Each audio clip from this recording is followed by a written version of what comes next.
ජනාධිපති අනුරකුමාර දිසානායක මහතා සහ ක්ලීන් ශ්‍රී ලංකා කාර්යසාධක බලකායේ සමාජිකයන් අතර හමුවක් ඊයේ ජනාධිපති කාර්යාලයේදී පැවැත්විණි. ක්ලීන් ශ්‍රී ලංකා වැඩසටහනේ වත්මන් ප්‍රගතිය සහ ඉදිරි සැලසුම් පිළිබඳව මෙහිදී දීර්ඝ සාකච්ඡා කෙරිණි.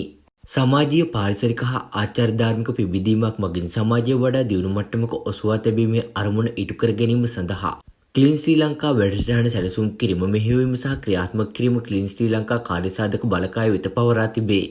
ක්ලීන් ශ්‍රී ලංකා කාර්යසාධක බලකායේ සභාපති සහ ජනාධිපති ලේකම් ආචාර්ය නන්දික සනත් කුමාරනායක, ලේකම් සහ කැඳවුම්කරු ජනාධිපති ජ්‍යෙෂ්ඨ අතිරේක ලේකම්, වැඩබලන පොලිස්පති ජ්‍යෙෂ්ඨ නියෝජ්‍ය පොලිස්පති ප්‍රියන්ත වීරසූරිය යන මහත්වරුන් ඇතුළු ක්ලීන් ශ්‍රී ලංකා කාර්යසාධක බලකායේ සමාජිකයෝද ජනාධිපති ජ්‍යෙෂ්ඨ අතිරේක ලේකම්වරුන් වන කපිලව ජනක බණ්ඩාර, රොසාන්ද ගමගේ යන මහත්වරුන්ද ක්ලීන් ශ්‍රී ලංකා වැඩසටහනේ නිලධාරීන් පිරිසක් මෙම සාකච්ඡාවට එක්ව සිටියා.